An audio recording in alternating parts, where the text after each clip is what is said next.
Carnivore Revolution. I'm Serena. I'm Jess. If you enjoyed this video, be sure to like and subscribe below. Today, we are going to be talking about weight loss versus weight gain on the carnivore diet and prioritizing fat versus prioritizing protein. Yeah, so when I first started the carnivore diet, I lost weight pretty quickly, but you had a different story, correct? I did. I actually gained almost 20 pounds in about 8 months by under eating and fasting too much. I never tracked or anything like that. I just ate the meats that I liked. I lost weight really quickly. I did eventually plateau, and then I started to drop again, and now I'm actually starting to gain weight. I didn't track either at the beginning. You know, the advice is always eat when hungry until full.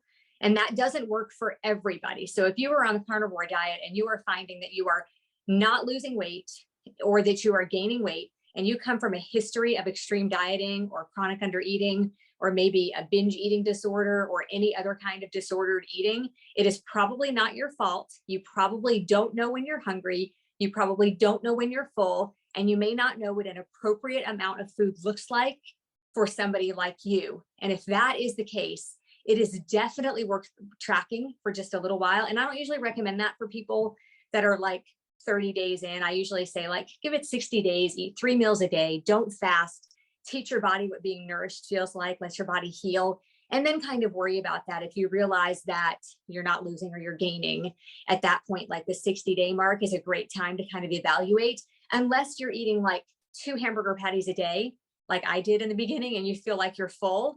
And then you're looking back on your day, you know, or your week or your month and saying, why didn't I lose anything? Or why did I gain 2 pounds? Then you might be like, maybe I'm not eating enough. And then it might be worth it to track earlier on. I wish I had tracked earlier on. It took me 8 months to track my 2 hamburger patties and tablespoon of butter to realize I'm eating 800 calories, 4 times a week because I'm fasting a lot. No wonder I'm gaining weight. I would say that I did have extreme diets in my life. When I did NPC competitions, I was eating literally 1 piece of tilapia and 7 pieces of asparagus 2 times a day. And I did that for a few months. I got very skinny to do these NPC competitions. And so I do think that I have some extreme dieting in my past, but I don't think that I necessarily have an eating disorder or disordered eating history. So I think that that might be why I had an easier time transitioning to the carnivore diet and understanding that I could trust my body and eat intuitively. When I did first start carnivore, I was 155 pounds. And then after about a month, I was about 135 pounds. And now I dropped, and then now I'm gaining again because I'm trying to build muscle, and I'm about 138 currently. And I think the building muscle is important too for so many people. And a lot of people, and I have done this in the past and might even be doing it a little bit now, you want to lose weight before you build muscle, when really the two can go hand in hand, and you can be replacing some of that fat with muscle. But people like to see the scale go down. And so I think a lot of people tend to wait until they're at a certain point before they start lifting weights so that they can continue to see the scale go down. But we really should be lifting weights at the same time as we're losing weight. Yeah, the reason that I lost a lot of weight, I got down to about 127 was probably the lowest that I was at, was because I did start doing a lot of cardio. I was running about 50 miles a week on average for multiple months.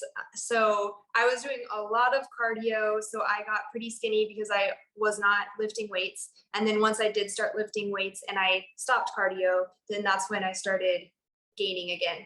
But you're gaining in a way that's good. You're not gaining weight, you're gaining muscle. So although the scale is going up, it's replacing your fat, which, the muscle is smaller, so it's taking up less space, so you're thinner than you were.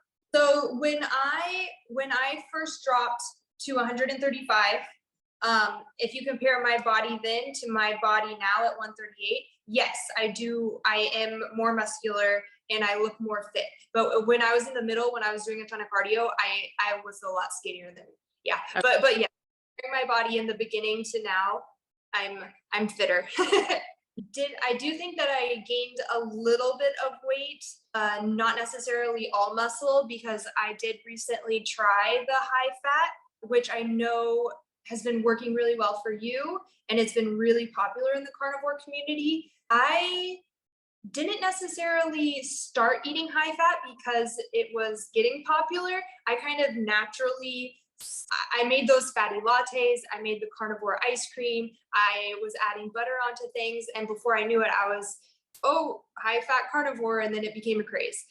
So I didn't try to do it intentionally. I was just kind of eating the delicious fats that are available on the carnivore diet. And I was still working out, but I realized that I wasn't exactly happy with how my body was gaining that weight, even though some of it was muscle. So I have now switched to prioritizing protein again instead of just prioritizing fat and adding extra fat to all of my meals. And I feel better prioritizing protein, but I know you have a different story. I do. And I think we should be clear that prioritizing protein does not mean you're on a low fat carnivore diet. There really is probably not such a thing as a low fat carnivore diet unless you're eating like strictly chicken breast and egg whites, which is more like a PSFM thing, which I don't believe is something that is sustainable. I feel like that is not healthy because we need the cholesterol and we need some fat. So I just want to be clear on that. We're not talking about you eating like strictly chicken breast and not adding fat to anything. We're not talking about a low fat carnivore diet. Both of the versions, prioritizing protein versus prioritizing fat, are both still a high fat diet. Yours may be a little bit lower now, maybe 65% fat or 70% fat if I had to guess. And mine like 80. Yeah, I would say in the 60s. And no, I'm not eating a ton of chicken or only egg whites. I'm still eating fatty ribeyes. I am still eating high fat hamburger patties, cooking with animal fats, stuff like that. I'm just not adding extra butter or having that fatty latte in the morning or having carnivore ice cream 4 times a week. I would assume I'm in about 60-40 ratio. Right. So about 3.5 weeks ago, I got a monitor that monitors your ketones and your glucose level. I've had a glucose monitor for probably 4 or 5 months because I went in for a checkup and my glucose was a little bit high, which is strange because I don't need any sugar or carbohydrates at all, except what's found in eggs and cheese. So I was shocked by this. So I bought one of those cheap glucose monitors from Walmart and it works great. Tells me what my glucose is. And it was always like, even in the 90s, sometimes fasting. And so now that I have the one with the ketones, I have been able to check both things and do that Dr. Boz ratio that so many people are talking about. But mainly if I get my ketones up high and I keep my glucose low, my glucose is much lower. It's like basically in the 70s or low 80s most of the time now, even after I eat. So that higher fat is what I've been doing to make sure my ketones are higher. So I'm eating like for breakfast, I'll do either the deviled eggs that you and I made for that video, or I will make myself 2 eggs over easy with an extra yolk with it. And then I'll make myself 3 egg yolk shuffles with extra butter in it. And that'll be my breakfast. And then later on in the day, I will have whatever we're having at our house, whether it's ground beef, or lately I can tolerate just a little bit of taco meat here and there, or some ribs or something like that. And then I'll add extra ribeye fat to it that I get from my local butcher, and I'll put that in the air fryer. And then I'll also add butter to my meat. And my ketones are definitely staying higher. My glucose is lower, and I'm down about 8 pounds in 3.5 weeks. And that is crazy for me to be able to lose 8 pounds in such a short amount of time. So that takes me to like 27 pounds since May. So I was already losing after that large gain. So I was already losing weight, but this has definitely taken it to another level for me. Which I think is extremely interesting because I have definitely heard feedback from people that is on a spectrum where the high fat either was working really well or prioritizing protein is working better for them. So I think it just depends on where you're at in your carnivore journey. And I think it's important to remind everyone that everyone is so bio-individual, and you have to really experiment and figure out what works for you, because me and Serena are two completely different things are working for each of us. So what works for me might not work for you. What works for Serena might not work for you. So you have to really play around with it and find that sweet spot in carnivore that provides you the most healing. Yeah, and the bottom line is that carnivore is the ultimate elimination diet. It can help you eliminate so many different ailments by eliminating all those different food groups, which is completely sustainable and healthy. My blood work is better than it's ever been. And it's important to remember that you can eliminate all those things. And then some people find they can add certain spices back in here and there. And it's like a science experiment. It really is just kind of figuring out what works for you. And from what I have seen, in most cases, carnivore works better than anything else for the people that try it and stick with it. And that's the key. If you go back to things like peanut butter on the second or third day because you're just craving something, which I just had somebody tell me that they went back to peanut butter after a couple of days, or you are, 3 days in, you're binging because in your head, you keep thinking about the fact that you can't have those foods. Instead, think about the foods that you can have because the list is huge. And in the beginning, don't worry about prioritizing protein or prioritizing fat. So if you're new to carnivore, just do carnivore and be happy and healthy and enjoy the fatty meats and all the foods that you've avoided all these years because people told you they were bad for you. Yes, and I do think it is important just to remind everyone that saturated fat, high cholesterol does not cause heart disease. There is no evidence whatsoever linking high cholesterol to heart disease. There's actually evidence to the contrary that low cholesterol increases your risk of mortality and heart disease. So I think that is also important to remind everyone of. Yeah, Ansel Keys was a freak. Yes, he was an egotistical pseudoscientist that had a lot of influence because he was very confident in what he was saying. Yeah, confident in what I'm saying and what you're saying. Yes, but we don't care if people question us and search for the truth.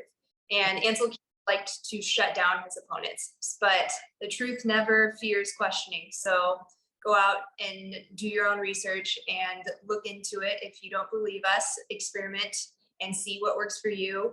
But we both truly believe in the carnivore diet and think it is the best elimination diet to help you get back to baseline health. And then you can go from there if you want to. Yeah. So regardless of if you're going for a prioritizing protein or prioritizing fat version of the carnivore diet, you are still way better off than the SAD diet and even better off than a keto diet. So just keep in mind that you're doing this for a reason. Remember your why and mess with it. Nobody has the right answer for you, whether it's tracking your calories or tracking your macros or lower fat or higher fat or prioritizing protein. Nobody else has the answer except for you, and you just have to figure that out. And if you do have to go back to those foods, if you have a moment of weakness, just no seed oils. And if it comes in a package, it isn't good for you. So just try to eat whole foods if you have to. Go back to foods that you miss.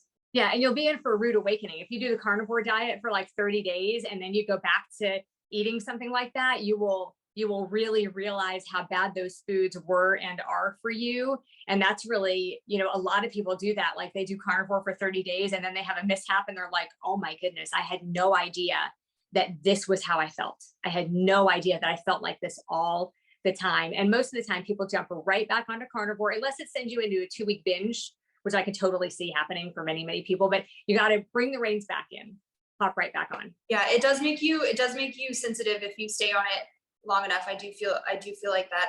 I was at a party the other day and I'm pretty sure something was cooked in seed oils and I ate it.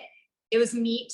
And I ate it thinking that I was good. And then I woke up in the middle of the night throwing up because I'm pretty sure the seed oil. So it does. So you do, once you become adjusted and healthy, things do affect you a lot more.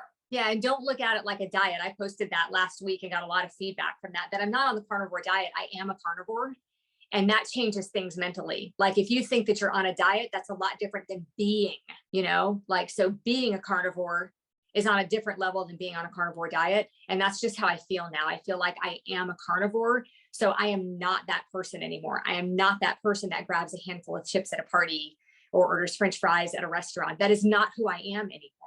I either fast through the meal or I get a burger patty, or a steak. And I think that's an important difference there, is being on a diet or being this thing.